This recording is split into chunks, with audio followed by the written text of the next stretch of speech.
大家好，歡迎收聽 Channel 65，我係 Lumia。TVB 啱啱響星期一公佈咗一周收視，資訊節目東張西望，跨平台直播最高收視21.5點，有139萬觀眾，成為一周收視榜冠軍。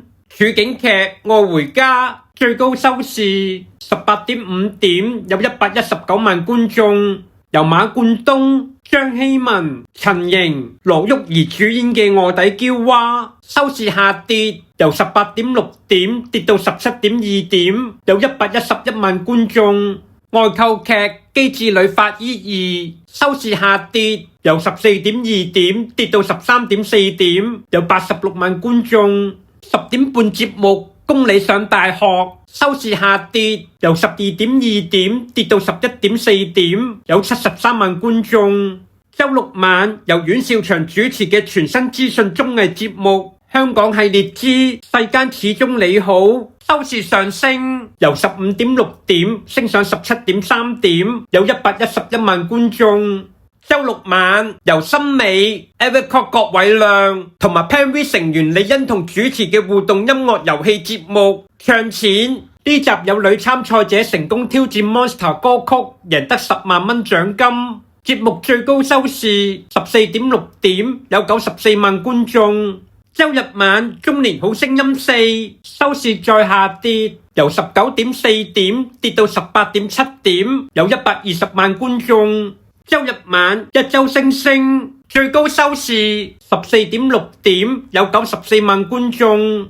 有網民睇完一周收視報告之後振臂高呼 TVB 整體個收視又下跌咗喎。有網民講話《愛回家》上個禮拜有一集講接龍頒獎禮，劇情明明係暗串新聞女王已立晒啲獎，但係出晒名盲撐 TVB 嘅飛天爺爺仲企圖響度帶風向，話嗰集嘅內容係串緊叱咤同勁爆頒獎禮。有網民好奇點解世間始終你好啱啱播咗3集無啦啦叫停，香港系列嘅節目經常俾人 cut， 舊年嗰套原味道又係咁播到中段又俾人停咗幾個星期。有網民笑到咔咔聲，臥底嬌娃響黃金時間最高收視先至得17點，認真失禮，簡直笑死人。有網民留言回應，臥底嬌娃唔係啲乜嘢大劇，有呢個收視都算唔錯。另外，機智女法醫其實幾好睇，只不過啲演員唔係咁出名，所以吸引唔到啲觀眾。依家期待佘詩曼嗰套正義女神。另一位網民留言回應，期待正義女神。我睇完第一集覺得好悶，阿佘完全唔似法官，講少年犯嗰啲題材真係好冷門，估計到時響81台播嗰陣收視應該20點以下，分分鐘仲低過新聞女王2。有網民講話公理上大學見到嗰件吉吉周吉佩已經唔想睇啦。有網民表示中年好聲音響前個星期突破咗20點之後，加上持續下跌，反而一周星星個收視企得咁穩，呢個現象真係有啲奇怪咯。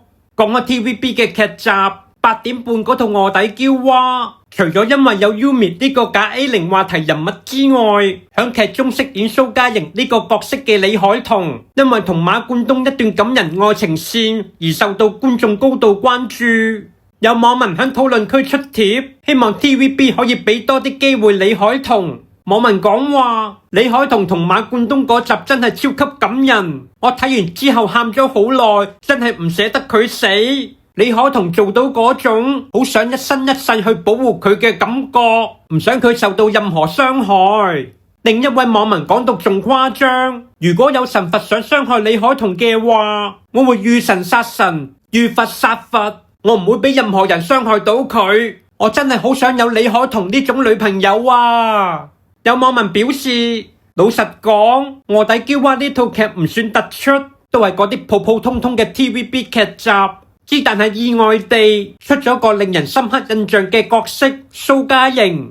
臥底嬌娃本來係打算俾鍾柔美上位，點知依家個焦點落晒飾演蘇嘉瑩呢個角色嘅李海彤身上，都可以話人算不如天算咯。對於有網民大叫 TVB 應該俾多啲機會李海彤，有網民認為呢家咁嘅時勢，想比都冇得比啦。你估 TVB 依家好多劇拍啊？雖然大部分網民都覺得今次李海彤做得好好，亦都大讚佢好靚女，有仙氣。只不過有網民覺得唔係啩？李海彤咁嘅質素好難上位喎。如果佢肯出去陪老細嘅話，可能仲有啲機會嘅。講到呢度，休息一陣先。返到屋企，第一時間洗面清潔。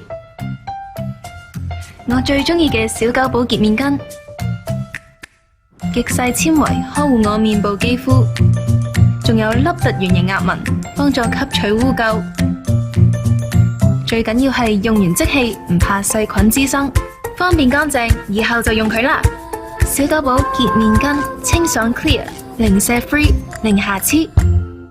講起 TVB 依家冇乜開劇，最近又有娛樂 channel 大叫 TVB 面臨倒閉危機。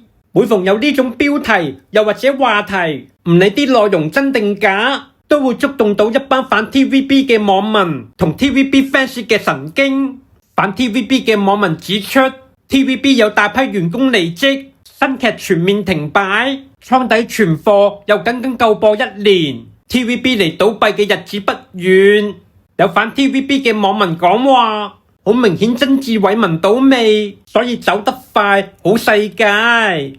另一位反 TVB 嘅網民表示，呢家 TVB 個個藝人都冇劇拍，都要周圍揾副業。再睇下家陣9點半時段，一套接一套嘅外購劇，就知乜嘢事啦。有網民覺得，雖然不得不承認，今時今日嘅電視娛樂行業的確唔及得幾十年前風光，只不過 TVB 氣數未盡。如果真係有電視台倒閉嘅話，應該都係 Now 同有線先喎。有 TVB fans 舉腳認同，咪就係搖頭同開 TV 都冇乜劇拍㗎。係咪又要倒閉先？話 TVB 有大批員工離職，但係佢哋依家仲有2000幾個員工，依然係香港嘅大台。有 TVB fans 狠批抹黑 TVB 嘅網民，呢班人根本就係妖台嘅黃絲，所以話人一黃腦就殘。有 TVB fans 表示 TVB 面臨倒閉危機，又係嗰啲鳩噏嘅 YouTube 片，我好憎嗰啲唔出樣得把聲嘅所謂 YouTuber。佢哋日日喺度吹水鳩噏，我一定唔會 click 入去睇，費事助長佢哋啲流量。講開 TVB，又點可以唔提下曾經被 TVB 無理打壓同封殺超過1年，而喺舊年終於脫離 TVB 魔爪嘅星夢傳奇3料冠軍嚴明熙呢？嚴明熙會喺4月11號驚喜亮相微博文化交流之夜澳門站。今年嘅微博文化交流之夜個主題係星聚濠江，友聯四海。活動舉辦地點澳門威尼斯人綜藝館，活動時長為3個鐘，活動規模達1萬人以上。最後 Lumia 想同大家分享一則有關大陸女人嘅趣聞。話說有個澳洲女仔喺社交平台同大家分享，佢識咗一個中國嘅男朋友。呢位澳洲女仔喺貼文中講話，我發現中國男朋友有一啲好特別嘅地方，例如好關心我食咗飯未，會提醒我着多件衫，同埋好在意屋企人同家庭。澳洲女仔話覺得咁樣好可愛。佢問網友，中國嘅男朋友係咪都係咁嘅呢？呢個貼文一出，有個網名叫珍寶珠嘅大陸女生即時留言話，你要準備同中國男人結咗婚之後，除咗要服侍佢阿爸阿媽，仲要一個人養大個仔，過住喪偶式嘅家庭生活。有內地網民見珍寶珠談到中國男人一文不值，於是好奇走去佢個社交平台八卦下，發現珍寶珠原來嫁俾咗一個印度男人。大批內地網民即刻笑到咔咔聲，佢哋留言俾珍寶珠，問佢係咪嫁咗俾印度男人之後就會變到好似佢咁。浮游下去，有仙境我渴望，祈願下瞬間找到光，風引路璀璨的對岸，迷路了亦無妨。提提大家 Channel 65已經開通咗頻道會員功能，每個月5蚊你就可以擁有 Channel 65會員專屬徽章同埋4款嚴明熙 emoji，歡迎大家加入 Channel 65成為會員。好啦，今集就講到呢度，我哋下次再見，拜拜。